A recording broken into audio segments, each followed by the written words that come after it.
لق تک آتی ہے اور آدمی کی آنکھیں کھلی رہ جاتی ہیں.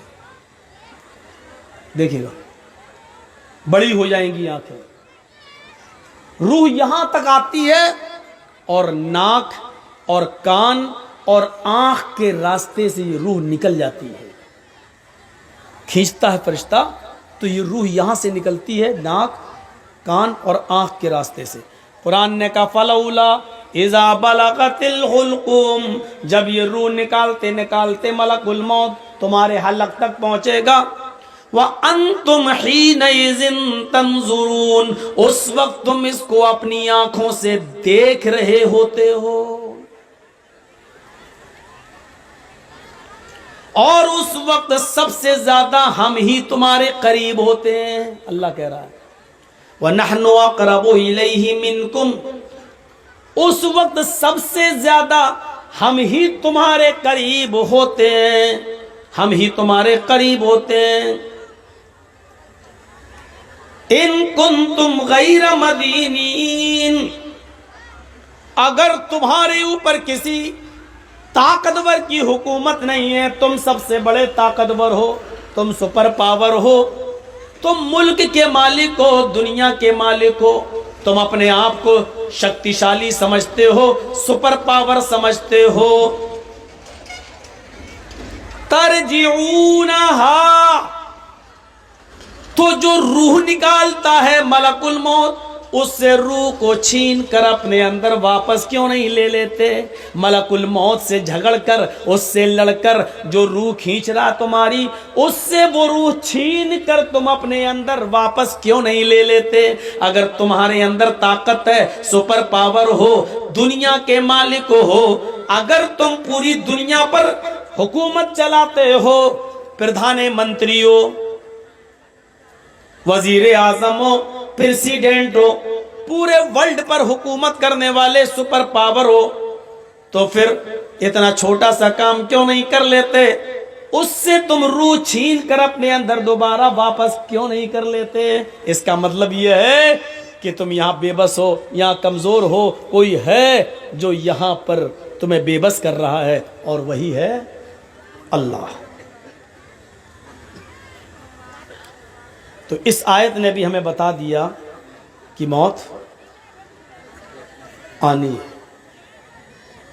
موت سے سابقہ ہمیں اور آپ کو پڑھنا ہے. امام کائنات جناب محمد رسول اللہ صلی اللہ علیہ وسلم کو بھی اس دور سے گزرنا پڑا، آپ کو بھی ان حالات سے گزرنا پڑا. بلکہ نبی اکرم کا حال اگر آپ دیکھیں گے اور بخاری شریف کی حدیثوں میں اگر آپ پڑھیں گے نبی اکرم کی زندگی کے آخری حالات، تو آپ کو پتہ یہ چلے گا کہ آخری دن ہے. فجر کی نماز کے بعد اور ظہر کی نماز سے پہلے اس درمیانے بیچ کے وقفے میں، ظہر اور فجر کے بیچ میں اللہ کے نبی اللہ کو پیارے ہوئے ہیں. یہ وقت جیسا گزرا ہے اس پر ایک سرسری نظر ڈالیں. آپ نے برابر کئی مرتبہ عائشہ صدیقہ سے کہا پانی کا پیالہ لاؤ. امی عائشہ پانی لاتی ہیں، اللہ کے نبی پانی کے پیالے میں ہاتھ ڈالتے ہیں اور ہاتھ ڈال کر اپنے چہرے پر ملتے ہیں، پھر ہاتھ ڈالتے ہیں اپنے جسم پر ملتے ہیں، پھر ہاتھ ڈالتے ہیں اپنے چہرے پر ملتے ہیں اور کہتے جاتے ہیں اِنَّ لِلْمَوْتِ سَكَرَاتٍ اِنَّ لِلْمَوْتِ سَكَرَاتٍ اِنَّ لِلْمَوْتِ سَكَرَاتٍ. عائشہ، موت کے لیے بڑی بے چینیاں ہیں، موت کے لیے بڑی سختیاں ہیں، موت کے لیے بڑی کٹھنائیاں ہیں. اس حدیث میں لفظ موت استعمال ہو رہا ہے، مولانا جرجیس اس کو چینج نہیں کر سکتا. بخاری شریف کی حدیث کے الفاظ میں نے آپ کے سامنے بتائے. نبی اکرم بار بار پانی میں ہاتھ ڈالتے، اپنے چہرے پر ملتے اور کہتے جاتے ان للموت سکرات ان للموت سکرات. موت کے لیے بڑی بے چینیاں ہیں، موت کے لیے بڑی کٹھنائیاں ہیں. حضرت فاطمہ نے جو نبی اکرم کی بیٹی تھی، آپ کی آنکھوں میں آنسو دیکھے روتے ہوئے دیکھا تو چیخ پڑی. بخاری کے الفاظ پر غور کرو. وا کر بابا تو، ہائے میرے ابو کی پریشانی، ہائے میرے ابو کی بے چینی، ہائے میرے ابو کا حال. اللہ کے نبی نے اپنی لخت جگر کو، اپنی بیٹی کو اس پوزیشن میں دیکھا کہ وہ میری پریشانی سے پریشان ہو رہی ہے، تو آپ نے اس کو پکڑا. فرمایا بیٹی تمہیں رونے کی ضرورت نہیں ہے، آج کے بعد تمہارے باپ کو کبھی اتنی تکلیف نہیں ہوگی، آج کے بعد تمہارے باپ کو کبھی اتنی پریشانی نہیں ہوگی. یعنی اللہ تعالیٰ نے مجھے بتا دیا جبریل کو بھیج کر کہ آج میری ملاقات کا وقت ہے، اللہ سے میری ملاقات طے ہے. فاطمہ نے جب یہ سنا تو ان کو اور زیادہ رونا آ گیا کہ آپ ہمیشہ کے لیے مجھے چھوڑ کے چلے جائیں گے. آپ تسلی دیتے رہے، آپ ان کو ڈھارس بندھاتے رہے، لیکن ان کا رونا بند نہیں ہو رہا تھا. تو آپ نے ان کو ہنسانے کے لیے اور ان کے چہرے پہ مسکراہٹ کے لیے ایک بات کہی جو سچی بات تھی. تھوڑا پانی دیجیے. تو کیا کہا؟ فاطمہ تم غم نہ کرو،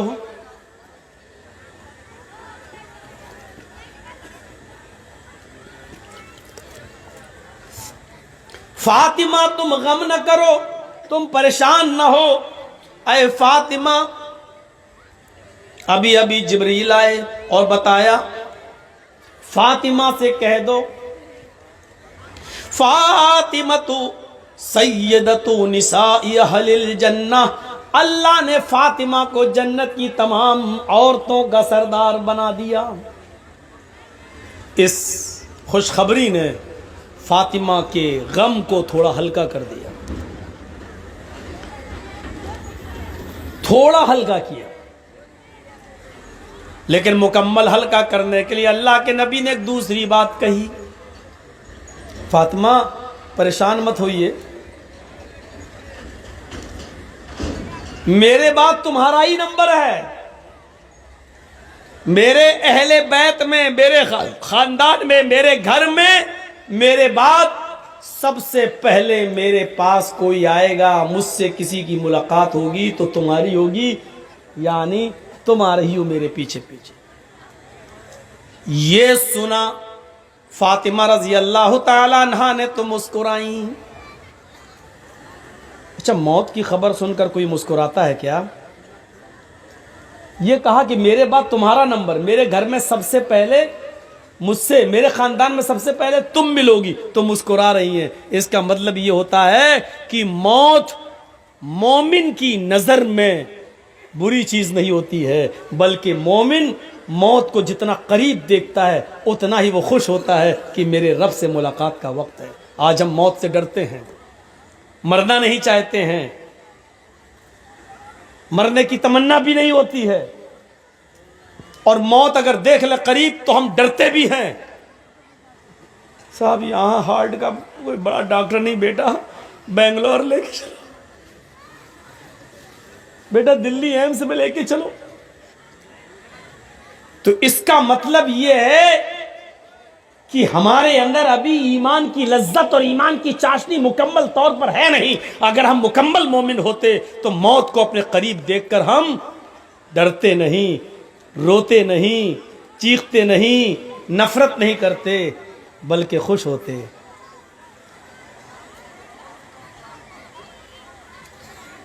مولانا صاحب یہ کیا کہہ رہے ہیں؟ ہاں، میں یہ نہیں کہہ رہا ہوں کہ دعا مانگو اللہ مجھے کل ہی موت دے دے، یہ دعا مانگنا حرام ہے، ایسا نہیں مانگ سکتے آپ. یہ بھی نہیں کہہ سکتے اللہ مجھے موت جلدی دے دے، یہ بھی نہیں کہہ سکتے ہو.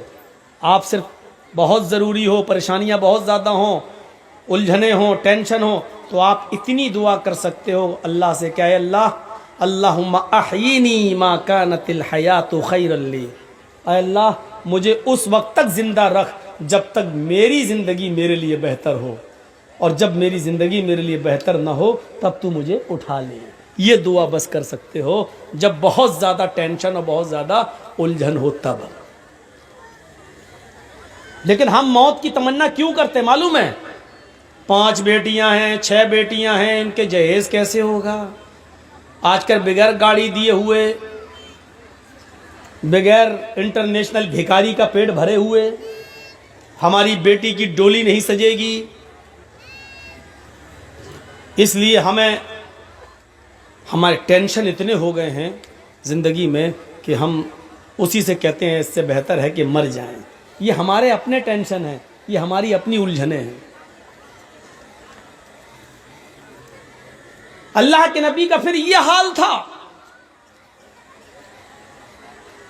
اچانک ہونٹ ٹھلنے لگے اور آواز بند ہو گئی۔ ہونٹ ہلتے ہوئے امی عائشہ نے دیکھا تو اپنے کان لگا دیے، دیکھیں کوئی خاص بات تو نہیں کہہ رہے ہیں جو آخری وقت میں ہم اس کو سننے سے محروم رہ جائیں۔ کان لگاتی ہیں تو کیا سنتی ہیں؟ ہونٹ ہل رہے ہیں اور اللہ کے نبی یہ جملے ادا کر رہے ہیں،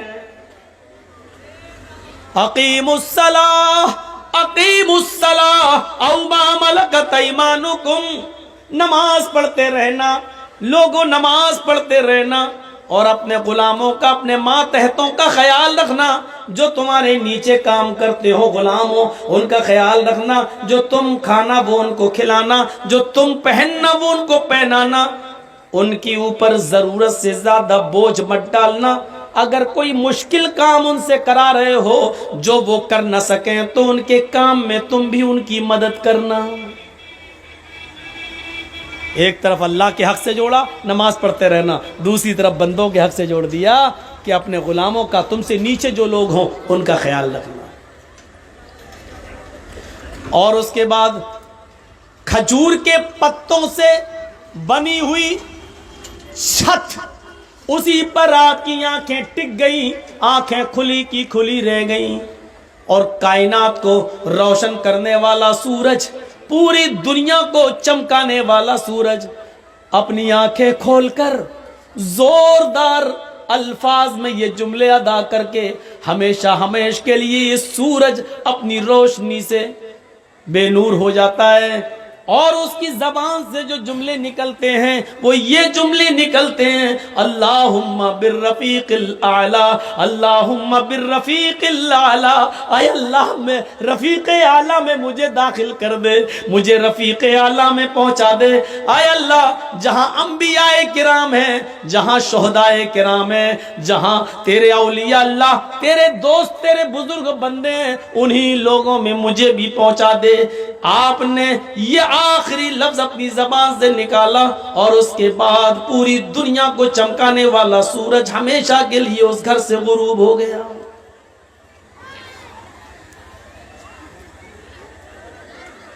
فجر اور ظہر کے بیچ میں آپ اس دنیا سے رخصت ہوئے۔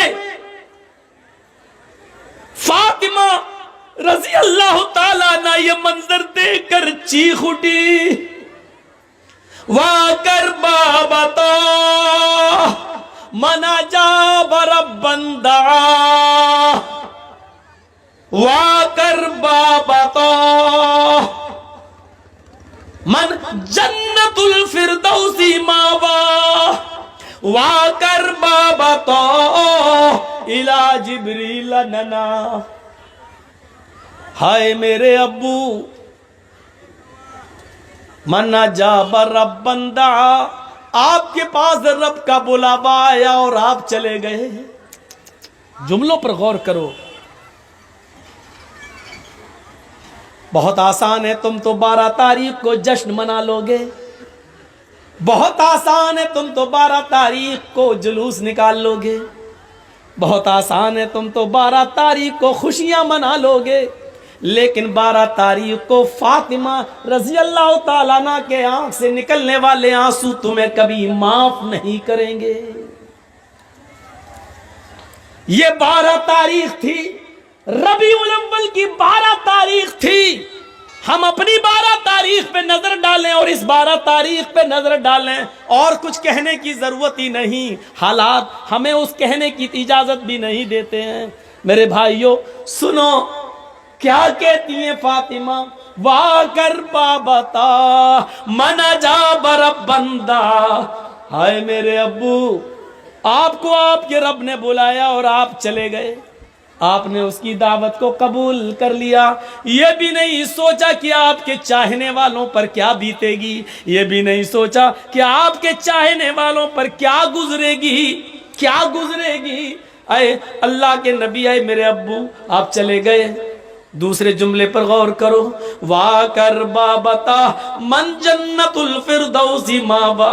اے ابو، آپ سے تو آپ کے رب نے جنت الفردوس کا وعدہ کیا، آپ کا ٹھکانہ تو جنت الفردوس ہے، آپ تو جنت الفردوس چلے گئے۔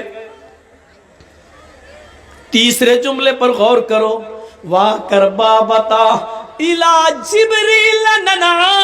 اے ابو، اب قرآن کس کے اوپر نازل ہوگا؟ اب جبرائیل قرآن کی آیتیں کس کے اوپر لے کر آئیں گے؟ اب قرآن کس پر نازل ہوگا؟ آپ نہیں تو قرآن بھی بند ہو جائے گا، اس کی آیتیں نازل ہونا بھی بند ہو جائے گا، اس لیے کہ صاحب قرآن ہی نہیں رہا تو قرآن کس پر نازل ہو؟ نہیں، اے ابو، میں جبریل کو منع کر دوں گی اب وہ قرآن لے کر نہ آئے۔ اے ابو، اب میں جبریل کو روک دوں گی اب وہ قرآن لے کر نہ آئے، اس لیے کہ صاحب قرآن نہ رہا اس دنیا میں، صاحب قرآن اب نہ رہا۔ ان جملوں پر غور کرو اور اپنے سینے کو ٹھونک کر بتاؤ ایمانداری کے ساتھ 12 تاریخ کو نکلنے والے ان جملوں پر ہمارا جشن کیا کہہ رہا ہے۔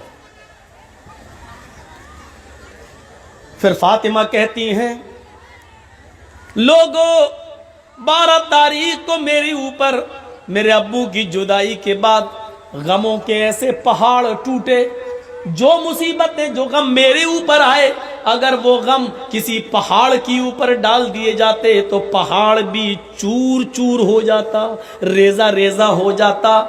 اور جو غم میرے ابو کے بعد مجھے ملے، میرے ابو کی جدائی پر مجھے ملے، اگر وہ غم کسی دن پر ڈال دیے جائیں تو وہ دن بھی رات میں بدل جائے۔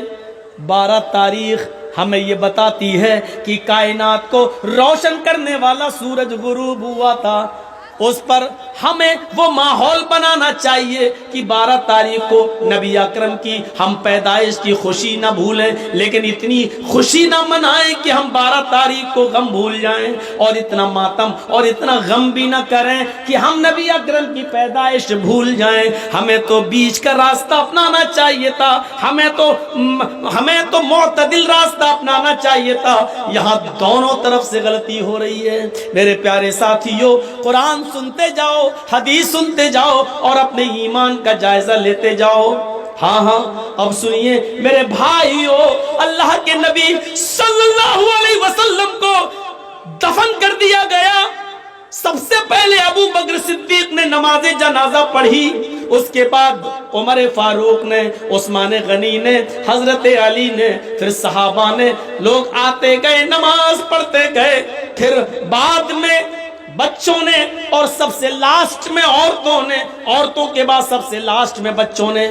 میرے بھائیوں، لیکن آپ کی جنازے کی نماز کسی نے پڑھائی نہیں ہے، لوگ اس حجرے میں آتے تھے، پڑھ کے نکل جاتے تھے، پورا دن اسی میں گزر گیا، پوری رات اسی میں گزر گئی۔ کچھ لوگ ایسے تھے جو دور سے آئے، اللہ کے نبی صلی اللہ علیہ وسلم کی بیوی سے کہنے لگے، امی عائشہ ہم رات میں پہنچے، دور کے رہنے والے ہیں، ہمیں نبی اکرم کا چہرہ دکھا دو۔ تو انہوں نے سر کھول دیا اور کہا دیکھ لو۔ کہنے لگے وہ صحابی، آیا امی عائشہ ہمیں اندھیرے میں نبی کا چہرہ صحیح سے دکھائی نہیں دے رہا ہے، تو چراغ جلا دو، کچھ روشنی کر دو۔ تو حضرت عائشہ کہنے لگی، آئے محمد کے ساتھیو، میرے گھر کی اتنی انسلٹ کیوں کر رہے ہو؟ میرے گھر کو اتنا ذلیل کیوں کر رہے ہو؟ مجھے اتنا رسوا کیوں کر رہے ہو؟ اس صحابی نے کہا، امی عائشہ ہم آپ کو انسلٹ کیسے کر سکتے ہیں؟ ہم تو اپنے نبی کا چہرہ دیکھنا چاہتے ہیں۔ تو امی عائشہ نے کہا، لوگوں میرے گھر میں اتنا تیل بھی نہیں ہے کہ میں چراغ جلا کر تمہیں محمد رسول اللہ کا چہرہ دکھا سکوں۔ یہ اس گھر کا حال ہے۔ افسانے تم نے بہت سنے ہوں گے،